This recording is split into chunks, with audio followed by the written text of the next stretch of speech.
Who are your characters? What is the role they are playing in your movie? How can you change the way somebody is behaving in your movie and get them to conform to a new story that you're telling? And the biggest question of all, do your characters have a soul? This is a question that came from one of my wonderful subscribers that I wanted to answer in the video today. So that's what we're doing. Stick around.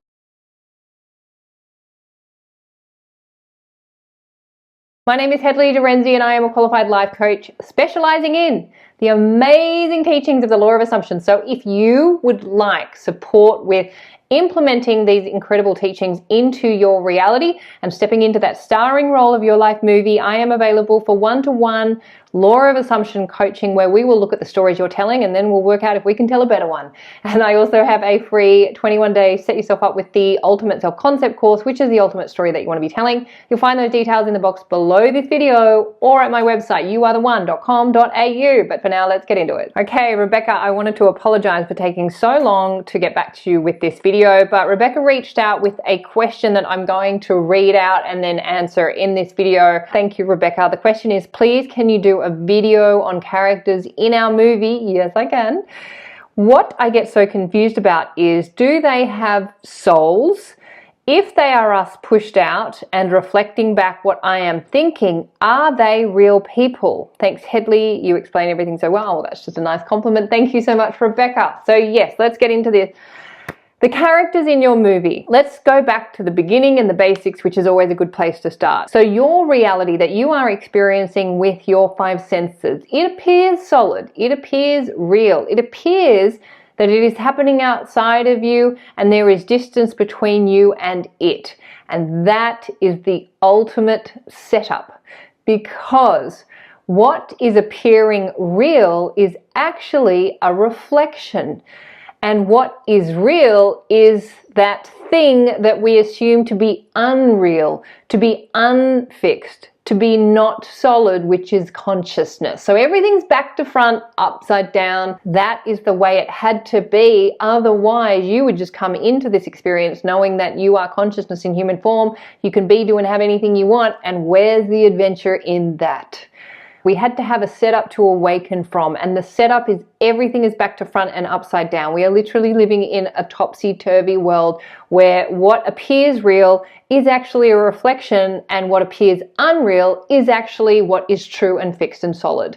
So your consciousness is the cause of your reality. For you to experience a certain reality means you have to fix that state of consciousness in your consciousness first. So you have to become solid and steady and firm to an idea. You have to literally impress your subconscious by fixing that state of consciousness within you first in order for it to get pushed out and reflected back. Now, I know it sounds like I'm getting off track here with the question, but that's just the setup. So the characters in your movie are reflections of what's going on within you. You are the infinite I am in physical form, but you are still consciousness. Therefore, you have all states, all possibilities, all conditions available to you, meaning they all exist within you. The only thing that is true about you is that you are the I am. Everything you place after I am is a choice of what you do with your awareness. Now, because we can't see what is going on within us, we need the mirror, we need the reflection, we need our characters. And our characters are real people. Yes, they are real people. That is on a literal level. However, we're not just working with one level of reality. So yes, people are real people. This is a real experience. You are feeling and seeing and touching and tasting things with your five senses. It is real, but it is also not fixed, which means your characters are real people, but they are also not fixed. They are subject to the changes that you make in consciousness, and then that will be reflected back in the expression of them, how they show up in your reality.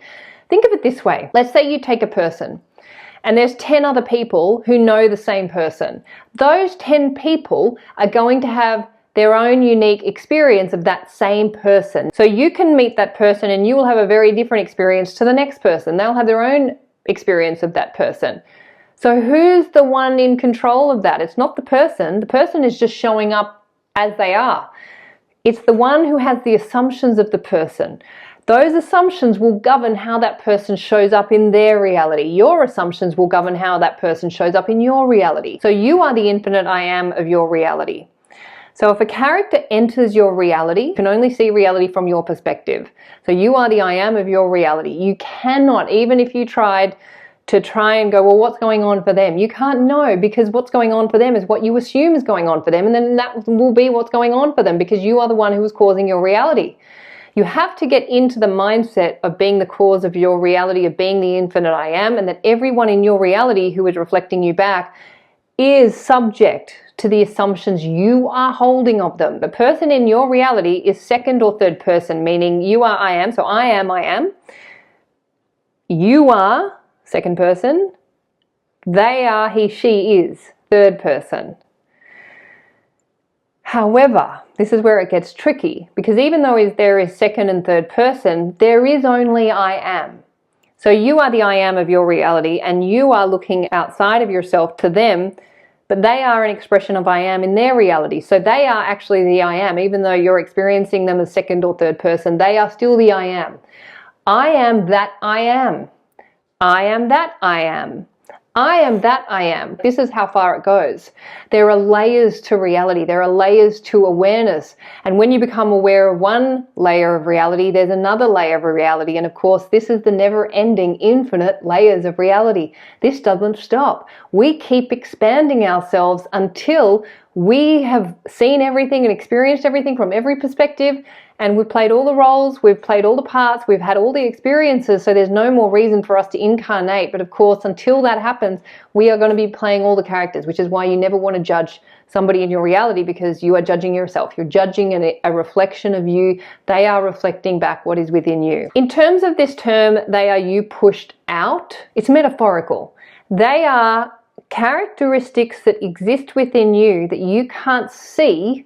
So they are being reflected back, because we are all in this awakening and we are all helping each other awaken. So we are all playing certain roles for the characters that come in and out, and everything is done with agreement. No one can come into your reality without your agreement first. If you stood in front of a bathroom mirror, you are going to see yourself reflected back. It's the same with reality. If you stand in your reality, you are going to see the characteristics that exist within you reflected back. In the bathroom mirror, it's a physical, visible reflection. In reality, it's a non-physical, invisible reflection. They are reflecting back the invisible characteristics that you can't see within yourself. That's why you need your characters, so that you can see what's within you. And as you start to awaken to all the characteristics, then you get to choose which of the characteristics you want to embody and then experience in your reality and have that reflected back. But see, this is the game. Most of us are in resistance to a lot of our characters, so they keep showing up, and then we feel like a victim to reality, not realizing that we're actually causing them to show up. So you really want to work with your characters in your movie. You want to look at, what are they revealing about myself? How am I judging this person? Am I judging them unfavorably or favorably? That will tell you how you are judging what you are seeing in them within yourself, because you are always seeing yourself. Of course, we don't know that until we awaken to that, and that is what we are in the process of doing. Do characters have souls? We have to step back and look at, well, what are we? Which is, we are consciousness. Everything is consciousness born into the physical world. It comes from consciousness. So consciousness exists within us. You are consciousness having a human experience. And the experience that you're having is helping you advance and awaken to your infinite I am nature, and you will have experienced many other lifetimes that have enabled you to get to this specific lifetime. And in this specific lifetime, you will have chosen unconsciously, because you don't do it consciously, but you will have chosen certain challenges that you can have in order to awaken to certain parts of yourself that you are yet to awaken from or to. So every life has a reason for being. Every embodiment of consciousness has a reason for being here. There's a reason why you've chosen this specific body in this specific lifetime with this specific parents and these specific challenges, so that you could have a specific experience of yourself and awaken to the parts of yourself and overcome those challenges, so that you can know who you are. Every lifetime is an opportunity to know more of yourself and expand into more of yourself. And yes, there are enlightened beings walking this planet now who have been through this process enough times. They've played all the parts. They know all the roles. They've had all the experiences. They are non-judgmental. They are love embodied as humans. And they are walking, talking, living, breathing embodiments of love and enlightenment and consciousness. And those people do exist on the planet today. And we are all in different stages of our awakening. But everyone is here to help you.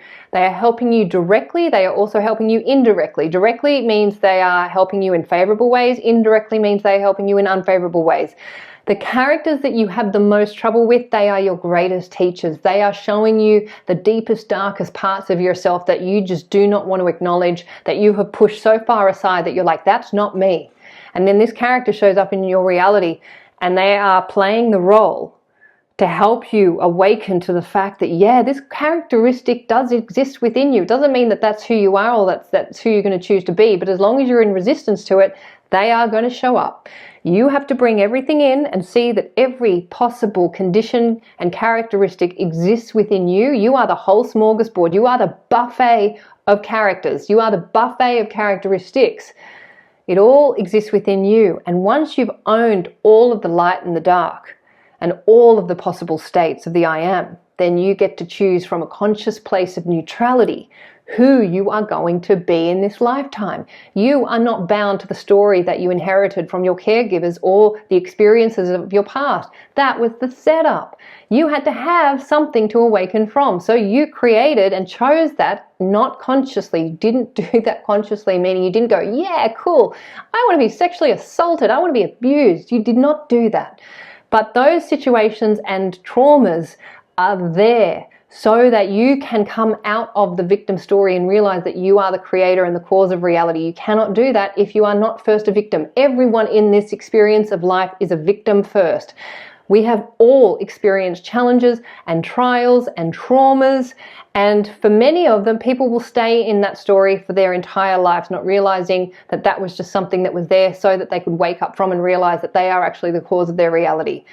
And it's okay. It doesn't matter how long this takes or how many lifetimes, but you do not have to take lifetimes. You can do this now. You can have a moment of awakening in an instant, and you can realize that, yes, these things happen to you, these characters happen to you, but you are not bound to your past, and you are not bound to your characters. Everything is reflecting back what is going on within you, meaning your subconscious. Then you can step back and go, all right, I'm not liking this reality. I'm not liking these characters, but I know I'm the cause of them, so I'm going to rewrite the stories within myself first. I'm going to start there. I'm going to stop going out into reality and trying to change things. I'm going to go within first, and I'm going to start there. I'm going to start with myself. No one to change but self. You are the one who writes the script of your life, and you are the one who writes the script for the characters who show up, and they will and must conform because they are here to help you remember that you are the cause of your reality. So I hope that helps. As always, please remember you are the amazing creators of your reality. You are the superstar of your show. You are the producer, the writer, the director, and the actor in your movie. What you assume to be true will be so. So assume the best for you, assume the best for everyone and every character in your movie too, and you will have an amazing life. And this is my wish, my vision, and my prayer for you and for me too. Thank you so much for listening. Thank you for being here. If you'd like to subscribe to my video, I would love to have you. And please comment and share this video if you enjoyed it, and I look forward to seeing you in the next one. Bye.